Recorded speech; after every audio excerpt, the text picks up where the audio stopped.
আসসালামু আলাইকুম বন্ধুরা, কেমন আছে সবাই? আশা করি সবাই আসন্ন রমজান ঈদের আনন্দে আনন্দিত সবাই। তো ঈদের আনন্দটাকে আরও বেশি আনন্দিত করার জন্য আমি একটা ঈদ স্পেশালি একটা রেসিপি নিয়ে চলে এসেছি। আমি শারমিন সুলতানা। তো আশা করি সবার ভালো লাগবে। ভালো লাগলে ভিডিওটিতে অবশ্যই একটা লাইক দিও আর পাশে থাকা বেল আইকনটি ক্লিক করো। তো আমি চিকেন কোরমার কথা বলছি। চিকেন কোরমা রেসিপিটা আমি তোমাদের সঙ্গে শেয়ার করতে যাচ্ছি। তো চলো দেখে নিই কীভাবে আমি তৈরি করি। খুব সহজভাবেই করে দেখানোর চেষ্টা করব। তো এখানে আমি 8 পিস মুরগির মাংস নিয়েছি। রেগুলার কাট থেকে একটু বড় করে নিয়েছি। তোমরা চাইলে এখানে ছোট বড় করে নিতেই পারো। আমি এভাবে করে নিয়েছি। তো মাংসটা আমি ভালো করে ধুয়ে পানি ঝরিয়ে নিয়েছি। তারপরে এখানে 1 কাপ টক দই দিয়ে ম্যারিনেট করে রাখবো আধা ঘন্টার মতো। হাতে যদি তোমাদের সময় থাকে তবে 1 ঘন্টার মতো রেখে দিলে ভালো হয়। তো আমি এখানে আধা ঘন্টা পরই রান্না করছিলাম। তো এখন আমি প্যান বসিয়ে দিয়েছি চুলায়, দিয়ে পর্যাপ্ত পরিমাণে তেল দিয়েছি। এখানে আমি কিছু পেঁয়াজ বেরেস্তা করে রাখবো তার জন্য। তো তেলটা গরম হয়ে গিয়েছে। আমি এখন পেঁয়াজ বেরেস্তার জন্য দিয়ে দেবো 1 কাপ পরিমাণে পেঁয়াজ কুচি। পেঁয়াজ কুচিটা দিয়ে ভালো করে নেড়েচেড়ে আমি গোল্ডেন কালার করে ভেজে নেব। এটা খুব বেশি কালারফুল করব না। গোল্ডেন কালার হয়ে গেলে আমি এটা তুলে নেব। এই যে আমার এটা ভাজা হয়ে গিয়েছে। আমি এখন এটা তুলে নেব তেল থেকে। বেশি কালার হয়ে গেলে চিকেন কোরমার কালারটাও চেঞ্জ হয়ে যাবে। এজন্য আমি এইটুকু রাখছি কালার, খুব বেশি করব না। আমি পেঁয়াজটা তুলে নিয়ে ওই ব্রেস্তার তেলের ভিতরেই 1 টেবিল চামচ ঘি দিয়ে আমি এখানে কিছু মশলা ফোড়ন দেব। দিচ্ছি এখানে 10-12টি গোলমরিচ, জয়ত্রী ফুল, দিচ্ছি এখানে এলাচ, দারুচিনি আর একটা তেজপাতা দিয়ে এটা কিছু সময় নেড়ে চেড়ে তারপরে আমি এখানে মশলাগুলো অ্যাড করব।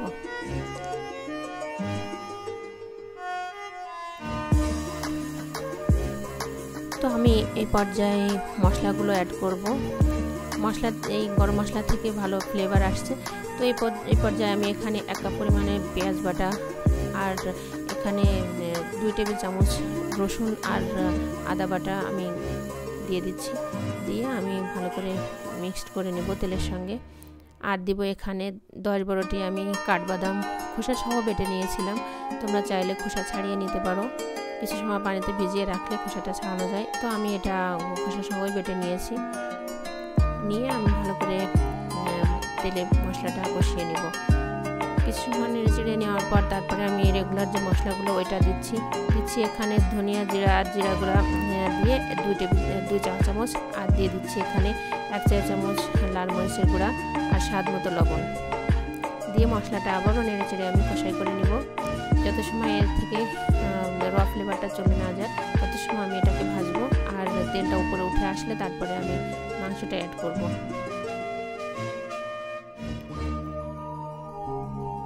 চিকেন কোরমা আমরা বিভিন্নভাবে করে থাকি। তো আমার কাছে এই প্রসেসে রান্না করাটা আমার কাছে খুব সহজ মনে হয়েছে। তো আমি সেটাই তোমাদের সঙ্গে শেয়ার করছি। তোমরা বাসায় এটা ট্রাই করো, আশা করি ভালো লাগবে।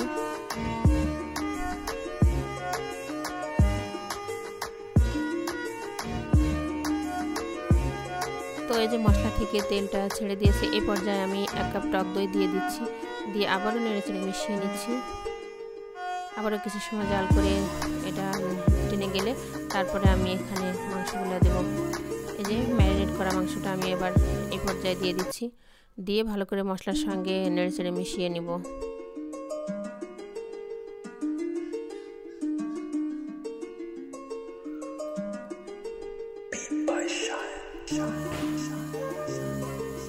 ঈদের সময় আমরা পোলাও বিরিয়ানি করেই থাকি। তো এটা পোলাওর সঙ্গে বা সাদা ভাতের সঙ্গে খাওয়া যাবে। ঈদের জন্য স্পেশালি বলা যায়।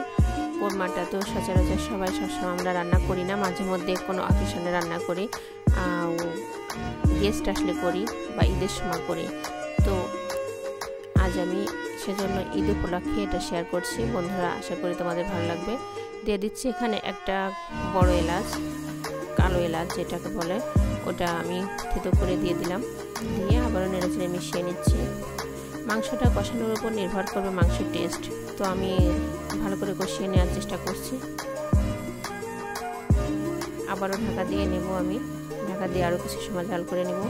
তো এই যে মাংসের থেকে যে পানিটা বেরিয়েছিল সেটা শুকিয়ে যাচ্ছে, শুকিয়ে আমাদের উপরে উঠে আসছে। এই পর্যায়ে আমি আরেকটু নেড়েচেড়ে কষাই করে নিব। মাংস যত ভালো কষানো হবে তত ভালো টেস্ট হবে মাংসে।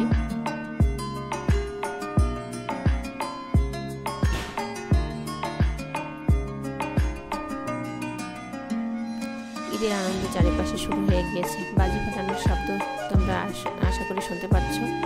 তো ছোট ছোট ছেলেপেলেরা আনন্দে মেতে উঠেছে। তো ঘরে ঘরে সবাই রান্নার অনেক প্রকারের রেসিপিও নিয়ে ব্যস্ত আমরা। তো আমি তার ভিতরে ছোট্ট একটি রেসিপি তোমাদের সঙ্গে শেয়ার করছি, আশা করি ভালো লাগবে।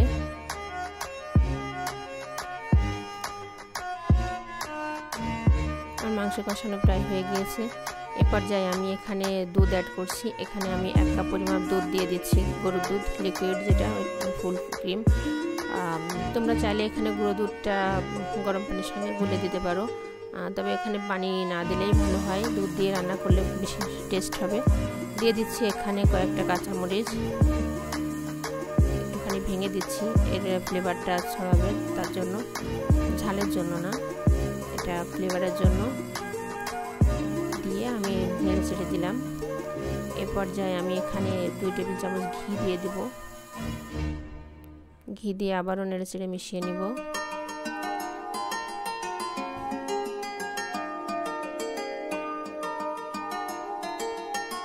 দিয়ে দিচ্ছি এখানে পেঁয়াজ ব্রেস্টটা করে রেখেছিলাম, সেই পেঁয়াজ ব্রেস্টটা হাত দিয়ে একটু ভেঙে দেওয়ার চেষ্টা করছি। এখানে এমনি দেওয়াও যায়, ভেঙে দিলে একটু স্বাদটা ভালো আসে। দিয়ে দিচ্ছি এখানে 1 চা চামচ চিনি।